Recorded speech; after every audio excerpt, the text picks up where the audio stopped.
हरदीपुरी जी।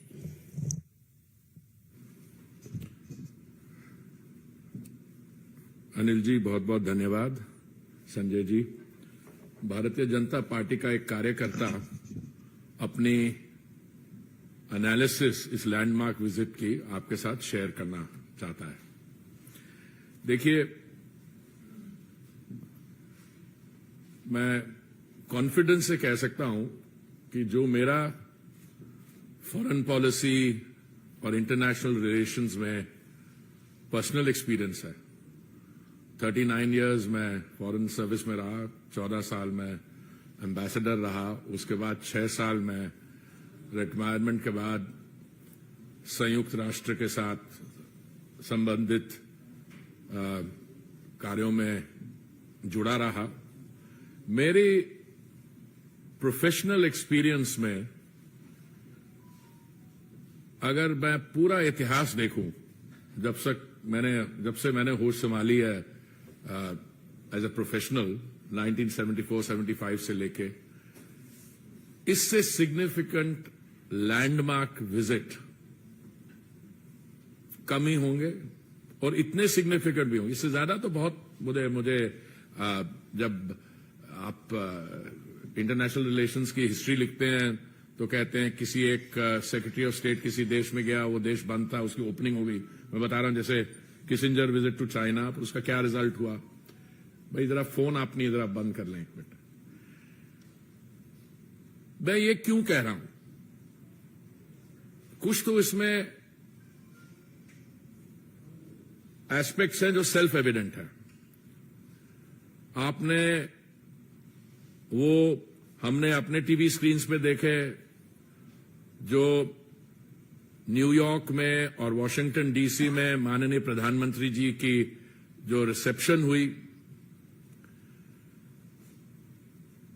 जो उनसे जो मिले thought leaders, business leaders, bipartisan US Congress senators, जब माननीय प्रधानमंत्री जी ने joint session of the Congress को एड्रेस किया, तो प्रिजाइडिंग ऑफिसर, हाउस स्पीकर से लेके सबने लाइन अप करके और माननीय प्रधानमंत्री जी का ऑटोग्राफ रिक्वेस्ट की। Now that is both a testament to his stature as a global leader, world leader, but it is more than that. पहले तो मैं कुछ बेसिक फैक्ट्स आपको अपने साथ शेयर कर लूं। मैं बहुत वर्ष पहले विदेश मंत्रालय में संयुक्त सचिव था, अमेरिकाज डेस्क पे भी, और मैंने जो रिलेशनशिप में बदलाव आया है, जो ट्रांसफॉर्मेशन हुई है, वो मैंने फर्स्ट हैंड देखी है। और 2016 में भी माननीय प्रधानमंत्री जी गए थे, उन्होंने तब भी जॉइंट सेशन एड्रेस की थी। पर मैं समझता हूं कि दुनिया में शायद तीन का मुझे पता है लीडर्स हैं who have been invited to address the joint session of the Congress on 2 occasions. अगर आप पूरा हिस्ट्री देखें तो नेल्सन मंडेला और विंस्टन चर्चिल, तो वो वॉर टाइम प्राइम मिनिस्टर थे, और उसके बाद और नेल्सन मंडेला जो एंटी अपार्थाइड स्ट्रगल था वो था। उसके बाद किसी देश का कोई बड़ा स्पेशल रिलेशनशिप हो यूएस के साथ, कुछ वो जैसे इजराइल का, वो मैं समझता हूं, पर उनकी it's very much part of the domestic scene also. So he was given the red carpet treatment. अच्छा, हमारे यहां कुछ हमारे मित्र लोग हैं जो ब्रॉडली विरोधी दलों में पाए जाते हैं, वो कहते जी इस विजिट का वहां क्या असर हुआ। तो आज मैं उनकी खुशी के लिए, उनको काम करने के लिए, जो कवरेज विजिट की हुई है, New York Times, Washington Post, Wall Street Journal, तो ये कहना कि नहीं इस visit is not being taken seriously there. देखिए, एक तो विजिट की ऑप्टिक्स है, और मैं कह रहा हूं कि अगर कोई वो जो सम अप होता है ना, दिस इज द मोमेंट, अगर कोई बायलैटरल विजिट एक क्रिटिकल डेफिनेशन पे नया डॉन प्रोड्यूस करती है, दिस वाज दैट विजिट। और जब राष्ट्रपति बाइडेन ने माननीय प्रधानमंत्री जी को एक लाल रंग की टी शर्ट प्रेजेंट की, AI is the future. Now AI is artificial intelligence. वहां लिखा AI is the future, America, India is the future. इसलिए मैं ऑप्टिक्स पे आप लोगों के सवाल होंगे, मैं आऊंगा, और जो लैंडमार्क विजिट हुई पर मैं आज आपको आपका धन्यवाद देना चाहता हूं, क्योंकि कुछ ऐसे विजिट के सब्सटेंटिव अचीवमेंट्स हैं, आउटकम्स हैं, मैं समझता हूं उन पे शायद अभी फोकस होना शुरू नहीं हुआ, और these are embodied in the joint statement, और जॉइंट स्टेटमेंट शायद 58 पैराग्राफ की है, पता नहीं आप में से कितना लगे। मैं उसमें से 5-6 जो रियली सब्सटेंटिव मेरे हिसाब से आउटकम्स हैं वो मैं आपके साथ शेयर करना चाहता हूं। Inauguration of iCET initiative on critical and emerging technologies जो हुई है जनवरी 23 as a major milestone in US India relations. NASA, आप नासा जानते हैं, इसरो को भी जानते हैं, to develop a strategic framework for human space flight cooperation by 2023। इसका आप महीना पूरा समझ रहे हैं। अगर इसरो और नासा कोऑपरेट करेंगे space flight, human space flight cooperation, उसका क्या मतलब है आगे जाते।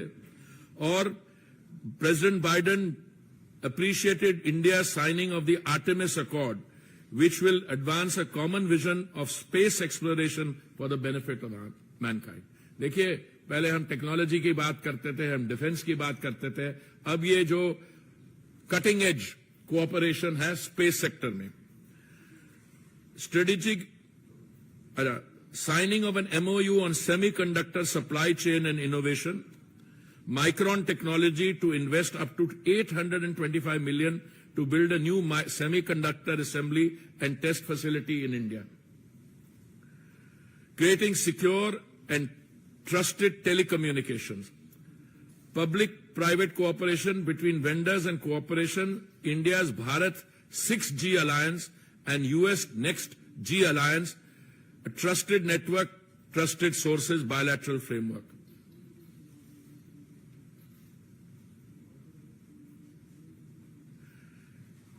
Indo-US quantum coordination mechanism. अभी हाल में आपने देखा था जो कैबिनेट के डिसीजन हुए हैं हमारे यहां, और launch of a $2 million grant programme under the US India Science and Technology Endowment Fund for the joint development and commercialization of artificial intelligence and quantum technologies. 35 innovative joint research collaboration in emerging technologies.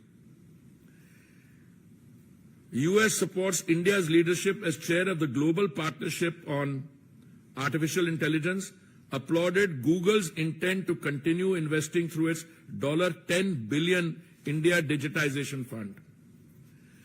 $140 million in-kind contribution from the Indian Department of Atomic Energy to the US Department of Energy's Fermi National Laboratory. अब आइए आप defence partnership पे। Defense Industrial Cooperation Roadmap, concluding a security supply arrangement and initiate discussions about reciprocal defense procurement agreement. और जो एक मैं समझता हूं बहुत ही महत्वपूर्ण इसमें MOU साइन हुआ है जनरल इलेक्ट्रिक और हिंदुस्तान एरोनॉटिक्स के बीच, जिसमें GE के F414 जेट इंजन्स का भारत में manufacture for the light combat aircraft Mark II, और आप जॉइंट स्टेटमेंट में पढ़े वहां पे it is to enable tech transfer as well. India's emergence as a hub for maintenance and repair for forward deployed US Navy assets, launch of US-India Defense Acceleration Ecosystem, or India plans to procure General Atomics MQ-9B HALE UAVs. अब आइए clean energy पे, US-India Climate and Clean Energy Agenda 2030 Partnership and Strategic Clean Energy Partnership. India's decision to co-lead the multilateral hydrogen breakthrough agenda, decarbonizing the transport sector, और मेरे मंत्रालय से एक जुड़ी हुई है ग्लोबल बायोफ्यूल्स अलायंस जो हम अपनी G20 की अध्यक्षता में फ्लोट कर रहे हैं जुलाई में, इसमें US और इंडिया लीड ले रहे हैं. अच्छा, एक और अभी आप सब सुनते हैं कि ग्रीन एनर्जी की हम बात करते हैं, अगली जनरेशन की सारी ऑटोमोबाइल्स की रोल आउट इलेक्ट्रिक व्हीकल्स की है, तो एक बड़ी important, US welcomes India as the newest partner in the minerals security partnership. Then nuclear energy in global decarbonisation, lifestyle in environment life initiative हमारे प्रधानमंत्री का. तो मैंने कुछ इसलिए हाईलाइट की है बिकॉज मैं आपसे ये शेयर करना चाहता हूं.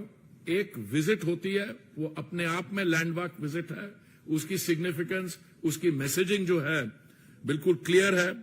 अब मुझसे किसी ने पूछा इसके हमारे बगल वाले देशों पर क्या असर होगा, तो मैं आपको उसके बारे में बताना चाहता हूं. United State and India stand together to counter global terrorism and unequivocally condemn terrorism and violent extremism in all its forms and manifestation. ये तो स्टेटमेंट है. जो भी देश आतंकवाद के खिलाफ होते हैं, ये जनरल फैसले, पर ये आप सुनिए. They strongly condemned cross-border terrorism, the use of terrorist proxies, and called on Pakistan to take immediate action to ensure that no territory under its control is used for terrorist attacks.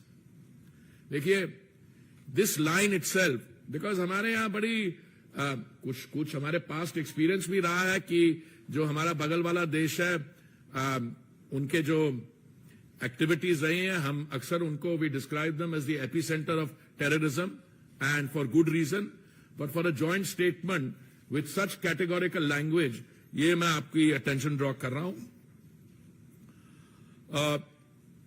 Strong support for a peaceful, secure and stable Afghanistan, long-term strategic partnership between the I2U2, that is India, Israel, United Arab Emirates and United States. Commitment to an open, secure, inclusive, safe, interoperable and reliable internet.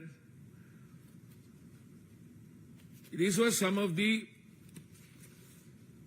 landmark decisions taken.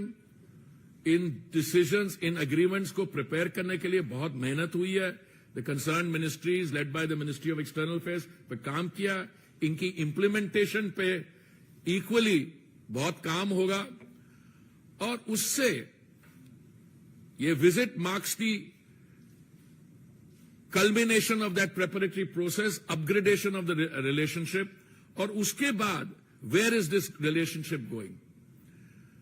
अब मैंने जो भी commentaries पढ़ी हैं, सिर्फ हमारे यहां नहीं, हमारे जो 7 लोग जिनकी थिंकिंग हमारे जैसी है, पर मैंने बाहर के जो कमेंटेटर्स हैं, थिंक टैंक्स हैं, उन्होंने कहा कि the India US bilateral relationship will be a defining relationship for the 21st century.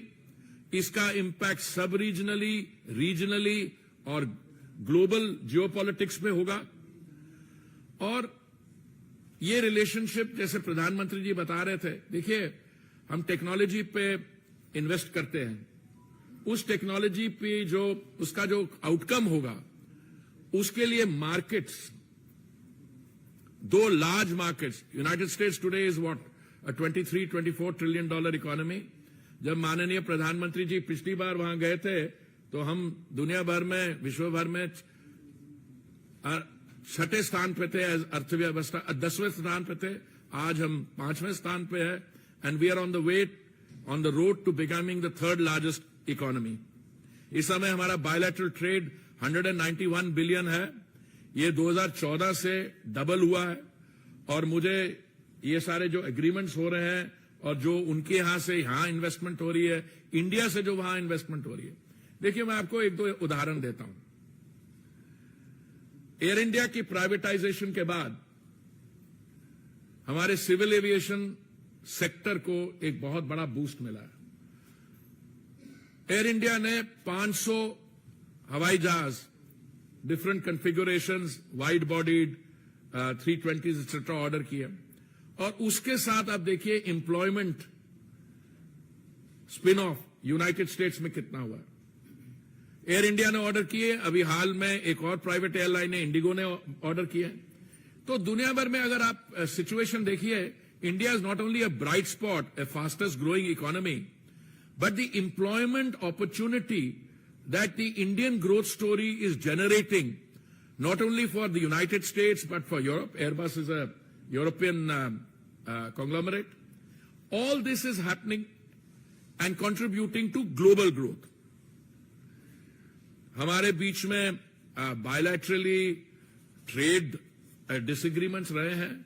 A very welcome feature of this is कि हमारे जो 6 trade dispute ongoing हैं, उनको हमने तय कर लिया कि इनको हम आपस में bilaterally resolve कर देंगे outside the World Trade Organization processes.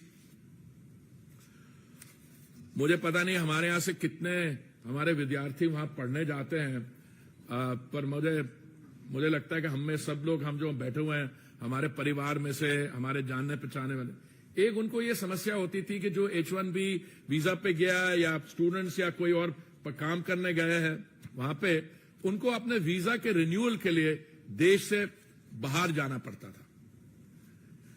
तो अभी एक पायलट प्रोजेक्ट शुरू किया है जिसमें एक एक्सपैंडेड पूल होगा बाद में H1B and L visa holders के लिए. तो उनकी जो वीजा रिन्यूअल्स हैं वो domestically without having to go abroad हो जाएगा. This was a long pending demand. अभी जैसे मैंने कहा, अभी तो ये only a pilot project, but this is likely to expand to get a much broader coverage. देखिए, रिलेशंस बिटवीन टू कंट्रीज आजकल की दुनिया में आप देखते हैं कि सारी आपको यहां बैठ के आप आईफोन पे कम्युनिकेट कर सकते हैं, पर फिर भी जो गवर्नमेंट्स होती हैं उनको इकोसिस्टम बनाना होता है. तो अमेरिका ने निर्णय लिया है कि वो 2 नए कॉन्सुलेट्स खोलेंगे, बंगलुरु और अहमदाबाद में. और हमने जो निर्णय लिया था पहले सियाटल में कॉन्सुलेट खोलने का, उसको हम ऑपरेशनलाइज करेंगे और दोनों देश तय करेंगे एक और इंडिया कॉन्सुलेट कहां खोलेगा. मेडिकल हेल्थ इशू एरियाज में बहुत ऑल्सो भी डेवलपमेंट्स हुए हैं और हमने उनका धन्यवाद किया. Repatriation of antiquities to India by the United States, interest in working quickly towards a cultural property agreement also. So I'll stop here. I'll be very happy to take questions both on the substantive outcomes and in any related aspect of the visit that you might have an interest in. जी, आप अब identify करिए. Sorry.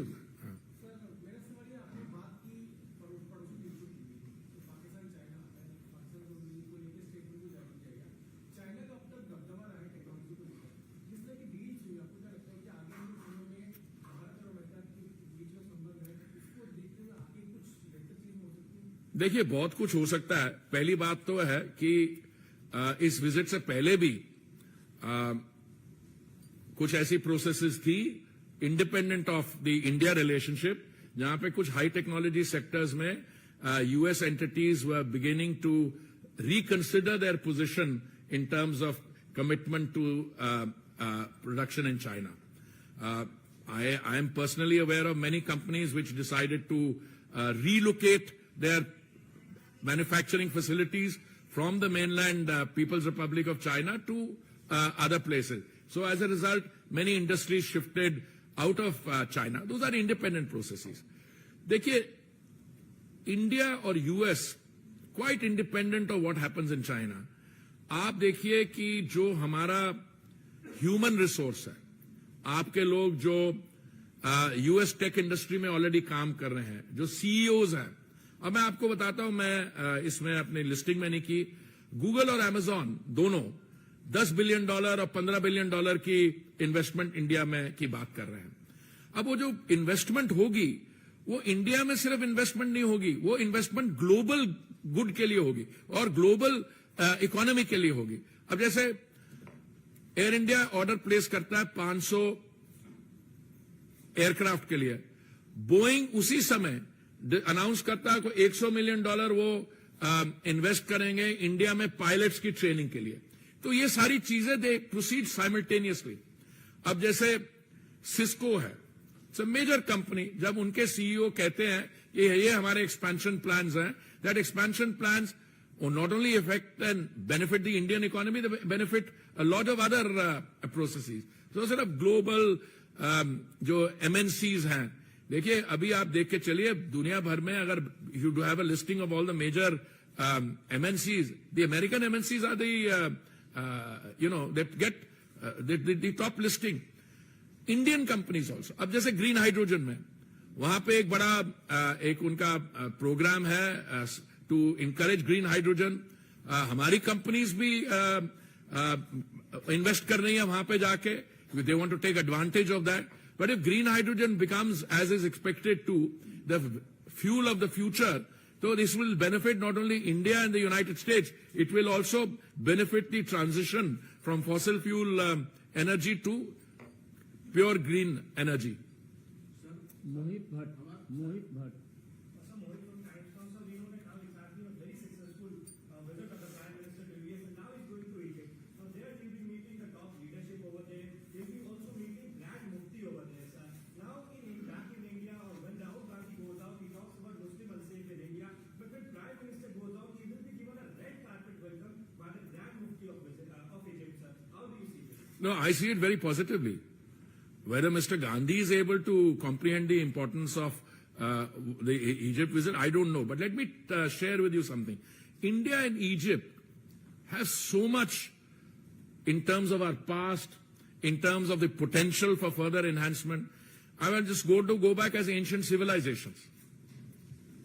I want to start there. We have our Indus Valley civilization. You have the, Egyptian, Mesopotamian civilization. You have the other links. Then you fast forward in history. You come to the post Second World War era, the decolonization. You have the era of Nehru, Nasser, and Tito. Okay? Then you come even forward. Egypt is a country which has been very active on the diplomatic front in the world. It has also a country with, major contribution to global processes. And I think somewhere, as we look back, prior to the Egyptian presidents coming here, there was a certain, I wouldn't use the word neglect, but that momentum was there. Now with the Honorable Prime Ministers going to Egypt and the not only the Grand Mufti is welcome, but overall, I see a very positive impact not only in terms of India, but also the other countries in the region. And I think we have we've already got excellent relations with countries in the Gulf, very strong relations. There are relations in energy and other things. So I think in the overall conduct of our diplomacy and outreach, the Egyptian leg of the Prime Minister's visit, his 2-day visit there, I'm sure, he's, I think, scheduled to land at around 1500 hours our time. It will be another very significant outreach visit, and I'm sure that all of you will be monitoring the evolution of that visit literally minute to minute, as you did in the case of the US leg. एक second Republic थी sir Ganesh Patil Republic से Russia और China America जो तीनों बड़े देश हैं अपनी समस्याओं से घिरे हैं इस दौरान प्रधानमंत्री के रोल किस तरीके से देखते हैं किसको प्रधानमंत्री नरेंद्र मोदी के रोल किस तरीके से देखिए ऐसा है आपने जो अमेरिका के बारे कहा चीन के बारे कहा वो कहा प्रधानमंत्री जी उन लीडर्स में से है पहले तो उनकी पॉपुलैरिटी रेटिंग देख लीजिए मैंने उस दिन एक असेसमेंट देखी वहां आपकी लीडिंग रेटिंग 70s में है बाकी जो लोग आते हैं they are somewhere else but his personal relationship with world leaders और उनकी जो the value of his voice and his statements the impact of that मैं आपको एक चीज बताना चाहता हूं जैसे यूक्रेन के में जो आपने क्योंकि रूस का नाम लिया India has been totally consistent. From the day go, हमारी position ये रही है, this is not a time for war. We should use diplomatic means of persuasion. We should have de-escalation. और वही message माननीय प्रधानमंत्री जी ने in the joint address to both houses of parliament दिया और बाकी interaction में भी और मैं समझता हूं कि प्रधानमंत्री जी की बात रूस में और यूक्रेन में और बाकी जगह सुनी जाएगी. And when the time come, you see all these processes are not one can't say ki when the time comes, but the Indian, by the Prime Minister Modi personally, will have a role to play in not only advising caution as he's been doing all along, but helping resolve these issues. Amud Rai.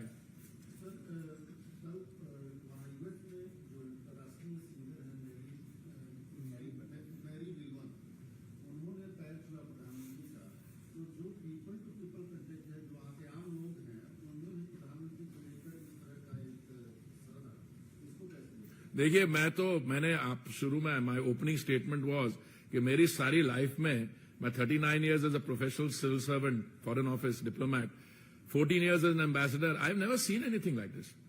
और मैं आपको I want to break it down. देखिए हमारे यहाँ पहले भी प्रधानमंत्री रहे हैं जिन्होंने अपने योग किया in the confines of their room, but एक ऐसे लीडर हैं जो संयुक्त राष्ट्र में एक रेजोल्यूशन लेके जाते हैं. वो रेजोल्यूशन जो है 180 के कितने कंट्रीज को स्पॉन्सर करती हैं.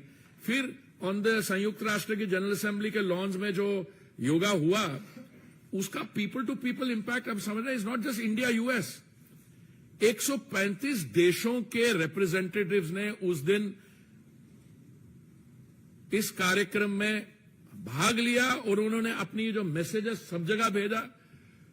मैं ब्राजील में रह चुका हूं, वहां पे मुझे पता है how popular yoga is there, but जो अभी हुआ है this is what I call people to people. और इससे ज्यादा पावरफुल मैसेज क्या हो सकता है. दूसरा, आपने एक रेजोल्यूशन लाया जनरल असेंबली में कि 2023 should be the year of the millet.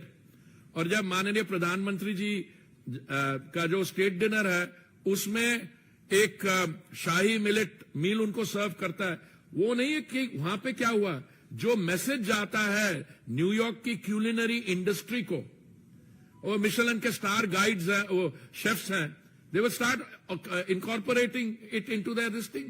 It's only a matter of time that these big chains, I'm not advertising anyone, but McDonald's, you will have a millet burger. It's only a matter of time. दूसरा, मैं आपको एक और चीज बताता हूं. I'll come to Mary Miliband in a minute because that is really, I was so moved with her rendition of the national anthem, Jana Gana Mana. पर उससे पहले जो संयुक्त राष्ट्र के जनरल असेंबली में जो लॉन्स में जो योगा लीड कर रही थी अमेरिकन महिला, उसका powerful message. She was a properly world class yoga instructor. आपने वो जो फर्स्ट लेडी को गिफ्ट दिया 7.5 कैरेट का, how much of thinking has gone into that. 7.5 75 years of India's independence. Green, not green because उसका texture कोई उसमें green tinge है, बिकॉज वो इको फ्रेंडली है. वो सोलर क्लीन एनर्जी से लैब में डायमंड बनाया गया है. देखिए उसमें आत्मनिर्भरता is stamped all over it. Yoga again is a very strong expression of the Indian, क्या कहेंगे, सिविलाइजेशनल, हमारा हेल्थ, बॉडी, मेंटल, ये सारे जो हमारा वेलबींग सिस्टम है, yoga represents that. Millet equally as a time when the world is facing a food crisis, or rice and all are heavily water consuming cereals. But now I come to Mary Miliband. देखिए, I have lived in New York. All right, I was India's ambassador there. मैं वैसे भी उसके बाहर रहा हूं. I know, I'm familiar with Mary Miliband. But when she sang the national anthem, Jana Gana Mana, and so beautifully, and Doordarshan played it here. From being an American star, I think she has become a global star. क्योंकि 140 करोड़ भारतीय लोगों ने सुना, और हमारे यहाँ तो ऐसा हमने इमोशनल लोग हैं. ये नहीं है कि गाना सुना, हमारा राष्ट्रगीत जिस with share passion, and then उसके बाद आई और उन्होंने माने प्रधानमंत्री जी के पांव छुए. जो आप कह रहे हैं, मैं तो कहता हूं दिस इज अनदर एस्पेक्ट, वो जो मैं कभी भूल नहीं सकता. पर देखिए, why do you want to stop here, why do you want to start and stop here. अभी जब माननीय प्रधानमंत्री जी गए थे जापान G7 के लिए, और G7 में जो आप आपने सारी पिक्टोरियल मैसेजिंग देखी, आप उतरे, I think he was the first prime minister to go to a South Pacific country, Port Moresby में उतरे, उनके प्रधानमंत्री जी ने उनको रिसीव किया, सिर्फ रिसीव ही नहीं किया, जो उन्होंने जेस्चर दिया उनके पांव छूने का etcetera, but more than that उन्होंने अपनी स्टेटमेंट में क्या कहा, मैं उस स्टेटमेंट में से कोटेशन देता हूं आपको रफ। उन्होंने कहा कि हमें बहुत खुशी है, गर्व है कि आप G20 की अध्यक्षता कर रहे हैं और आपकी जो सुनवाई है G7 में, इतने आप, your voice is taken, your views are taken and respected in by the G7, और हमें खुशी और गर्व यह है कि आप हमारे में से हो। He is a developing country leader, you know, and the praise and accolades which are coming in the prime minister, it's both the prime minister and what he has done to India, transformed India. In 2016 he went there, it was in 10th position. Today it's in the 5th position, and he said soon, if you remember his statement to the joint session, he said soon we will be the 3rd largest economy. और देखिए, go back, 2014 में वही लोग जो आज प्रशंसा कर रहे हैं भारत की अर्थव्यवस्था की, उन्होंने ये टाइटल दिया था फ्रेजाइल इकोनॉमी, फ्रेजाइल 5। फ्रेजाइल 5 का मतलब ये होता है, आप जब ट्रैवल कर रहे हो तो आपके लगेज में फ्रेजाइल, हैंडल विथ केयर, के टूट सकती है, मतलब टूटने वाला सामान है। कहां से निकलते आप वहां से, now you are going to be the 3rd largest economy. So people to people, substantive, economic, technology, space, defense outcomes, in every respect, this is a landmark visit and one that will critically define the bilateral relationship and take it to the next level. Asif ये नहीं। प्रधानमंत्री के visit के दौरान किस तरह से अल्पसंख्यक को भारत में लेकर किस तरह से रहते हैं उसको और लोकतंत्र को लेकर के सवाल पूछा गया, उसको आप किस तरह से क्या पूछा गया था? अल्पसंख्यक खतरे में है, क्या खतरे में? अरे छोड़िए, ये serious, let us get serious.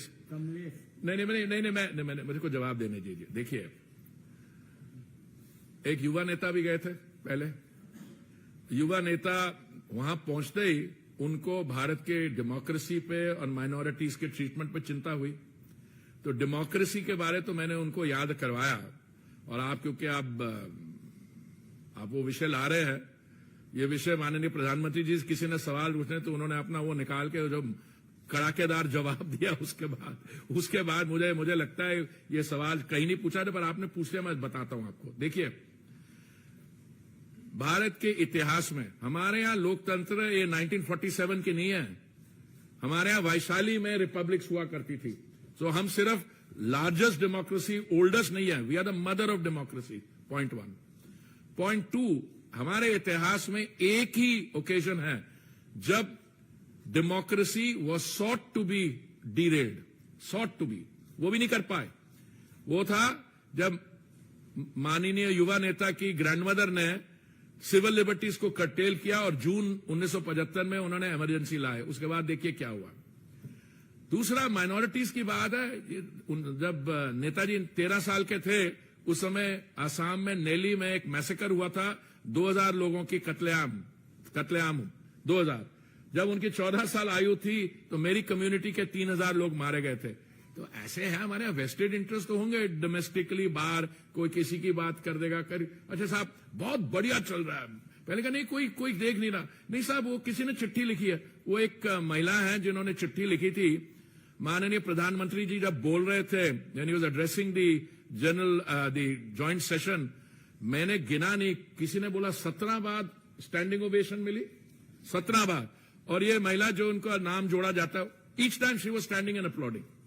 वो मेरे को हमारे किसी साथी ने हमें को वो विजुअल्स भेजे हैं, और कोई 75 बार अपलॉज मिली है। तो हम किसकी बात कर रहे हैं? कौन सी माइनॉरिटीज की? मैं माइनॉरिटीज का हूं और मुझे मालूम है। आप क्या बात कर रहे हैं? आपकी जो माइनॉरिटीज हैं, दे हैव मेरे हिसाब से नॉट ओनली इक्वल अपॉर्चुनिटी, माननीय प्रधानमंत्री जी ने बहुत ब्यूटिफुली कहा इन द जॉइंट एड्रेस, हमारी सारी जो योजनाएं हैं विदाउट कास्ट, जेंडर और रिलीजियस कंसिडरेशन। मैं कई ऐसे कार्यक्रमों में मैंने भाग लिया है, एक है आयुष्मान भारत का, एक पर्टिकुलर 95% जो लाभार्थी थे उस दिन वो एक माइनॉरिटी कम्युनिटी के थे और मेरी कम्युनिटी के नहीं, एक और के। So I think that answers your question. एक second Brahm Prakash ji, Kamlesh ji, Bharat Express. Sir, लोगों का कंसर्न है कि रसिया हमारा शेयर वाला फ्रेंड है। इस डील के बाद जहां डिपेंडेंसी 65% तक रसिया पे थी, क्या जी? रसिया पे डिपेंडेंसी थी हमारी, मतलब निर्भरता थी। इस डील के बाद हम लोग कहीं न कहीं अमेरिका की तरफ झुकते जाएंगे और जो रूस के नहीं, जो संबंध घटा जाएगा। देखिए, मैं आपको एक चीज बताऊं, ये बिल्कुल आप किसी को इस पर चिंता नहीं करनी चाहिए। इस समय 50% हमारी जो गैस है वो इंपोर्ट होती है। हमारी डोमेस्टिक प्रोडक्शन बढ़ती जा रही है हर साल। जहां तक कच्चा तेल जिसकी बात कर रहे हैं, अभी भी हमारी काफी इंपोर्ट डिपेंडेंस है। पहले हम 27 देशों से करते थे, आज हम 39 देशों से करते हैं। हम रूस से भी हमारे इंपोर्ट्स बढ़ गए हैं, इराक से भी बढ़ गए, अमेरिका से बढ़ गए। हम एनर्जी $20 बिलियन के अमेरिका से ले रहे हैं। देखिए, एनर्जी सोर्सिंग और ये प्रोसेसेस में मुझे लगता है कोई ज्यादा प्रॉब्लम नहीं है। क्यों, मैं आपको समझाता। अगर भारत उस समय रशिया से अपने इंपोर्ट्स नहीं बढ़ाता तो हमारी जो कंजम्पशन, हमारी 5 मिलियन बैरल रोज की कंजम्पशन है, तो हमें वो किसी और जगह से खरीदने पड़ते और दाम और बढ़ते। तो इसलिए जो भी जियोपॉलिटिकल सिचुएशन इवॉल्व करेगी, हम उसको नेविगेट करेंगे और देखेंगे कहां से खरीदना एक्सेट्रा। तो मुझे इस बारे कोई चिंता नहीं है। ब्रह्म प्रकाश जी न्यूज। मेरा सवाल ये है, जब देश के प्रधानमंत्री बाहर विदेश यात्रा पर है, कांग्रेस पार्टी की तरफ से प्रधानमंत्री की तस्वीरें ट्वीट की जा रही है, आपने देखा होगा, कमेंट किया जा रहा है। आज एक ट्वीट की गई कि मैं और मेरा टेलीकाउंटर, कल ट्वीट किया गया कि मुझे डिक्टेटरशिप से डर नहीं लगता, डेमोक्रेसी। तो लगता है आपको किस तरह प्रधानमंत्री पद का अपमान नहीं? नहीं, प्रधानमंत्री जी का क्या स्टेचर है और उनके पद का, उन्होंने उस पद को वो क्या कहां ले गए हैं, पर आपका क्या मतलब? मैं लाइटर वेन में पूछ रहा हूं। जिन लोगों की आप बात करेंगे, इनको अपनी फ्रस्ट्रेशन जो है इनकी, इसको नहीं एक्सप्रेस करना चाहिए। मैं तो कहता कही है, थोड़ी सी एंटरटेनमेंट वैल्यू होती है और ये लोग आपस में बैठने की भी कोशिश करते हैं। मेरा तो यही लगता है कि इनको जो कहना कह रहे हैं, उससे हमारी जो substantive outcome, Indian democracy, India position और बाकी भी इनके आपस में जो है, मुझे लगता है they will collapse under the weight of their own contradictions. Neeraj Pandey, ABP. Puri साहब, मेरा इसी से जुड़ा हुआ सवाल है कि जब रेड कार्पेट बिछाया जा रहा है अमेरिका में प्रधानमंत्री नरेंद्र मोदी के लिए, पूरी दुनिया वहां पाई कर रही है, तो उस समय कांग्रेस उन्हें नीचे दिखाने का कोई मौका नहीं छोड़ती, इसे की जरूरत नहीं। वो सही बात है, वो मौका ढूंढते हैं, पर मौका क्या ढूंढते हैं? अब जैसे उनकी एक particularly Sriki, if I can use the word, एक आप ही के बिरादरी से उठी हुई हैं, वो अभी उनकी प्रवक्ता बन गई हैं, तो जो भी कहीं कहीं पढ़ लेती हैं कुछ, तो एकदम रिसर्च किए बगैर बोल देती हैं। वो जी इतनी स्ट्रांग स्टेटमेंट दी आपने चीन के खिलाफ, वो जो 1267 कमेटी की वो लिस्टिंग की बात थी, और फिर कहती है पर आपने चीन का नाम नहीं लिया। अरे मैडम, थोड़ा देख तो लो इंटरनल प्रोसेस, ये इंटरनल होता है, आप तो किसी का नाम भी नहीं ले सकते 1267 में। तो हमने जो मैसेज करना था कर दिया और लोगों को समझ भी आ गई, पर ये मैडम जो प्रवक्ता है उनको नहीं आई है। तो ये लोग कई चीजें कहेंगे। एक कल मैंने किसी से, मैं उस दिन रात को, ये आपका एक कार्यक्रम था, मैं उसको देख रहा था 3:45 बजे तक। एक कांग्रेस का प्रवक्ता था, जब visit was at its peak, जो ज्वाइंट सेशन था, उसने कहा था कि नहीं, this is not the time to criticise. उसको भी लगेगा कि इतनी बढ़िया विजिट हुआ, क्रिटिसाइज करोगे तो अपनी निंदा साथ में करवा लोगे। मैं कुछ और कहने वाला था। anyway. अंतिम प्रश्न है हिमांशु। सर, एक सवाल ये जानना चाहता हूँ कि जिस तरीके से प्रधानमंत्री के बाहर जाते हैं लोग, बड़े बड़े राष्ट्रध्यक्ष पढ़ते हैं, बहुत सम्मान मिलता है, बहुत जबरदस्त तरीके से बताया जा रहा है कि प्रधानमंत्री की जो छवि है पूरी दुनिया भर में बहुत अच्छी रही है, वर्ल्ड लीडर। लेकिन भारत में ही कुछ लोग जो बोलते हैं प्रधानमंत्री की विजय के बाद में कि प्रधानमंत्री के डीएनए में ही लोकतंत्र नहीं है। हिंदुस्तान के अंदर इतनी ज्यादा फेमिनिस्टता बह गई है कि लोग एक दूसरे को शक करते हैं। देखिए लोग क्या कहते हैं, ये द वेरी फैक्ट। वो कहते हैं लोकतंत्र खतरे में है, वो ऐसी बेहुदा बात कर देते हैं। वे शोज के बहुत यहाँ पे फ्रीडम ऑफ स्पीच है। मैं तो कहीं और से आया हुआ, मेरे 40 साल कहीं और स्पेंड किए थे। सुबह से लेकर शाम तक कोई ना कोई बेवकूफी की बात कर जाएगा, ट्रोलिंग कर देगा। देखिए ये जो मोटिवेटेड क्रिटिसिज्म पीएम साहब की हो रही है, हम क्या कहते हैं, आपको लगता है कि हमसे कोई गलत काम हुआ है या आपको लगता है इसमें कोर्स करेक्शन की जरूरत है, आप करिए, और हम कर रहे हैं। पर जब प्रधानमंत्री जी ने वहां पे ज्वाइंट सेशन को ऑफ द कांग्रेस को बोला कि हम 40 मिलियन मतलब 4 करोड़ लोगों को प्रधानमंत्री आवास योजना का वो दिया, it is bigger than the population of Australia. फिर उन्होंने कहा हमने इतना ये किया, that is the bigger than the population of South America. तो that is the real thing, that is what India has done. अब कोई कह रहा है कि ये लोकतंत्र नहीं है, तो क्या है ये? नहीं, मेरे को बताइए। अगर यहाँ पे अच्छा ये लोग तो मतलब जो उनको सुबह उठते हैं उनको कुछ कहना है और फिर कोई ऐसी ऐसी बातें कर जाते हैं, तो then they discover that they got into a trap. बहुत बहुत धन्यवाद। धन्यवाद। कल किससे करवा रहे हैं आप?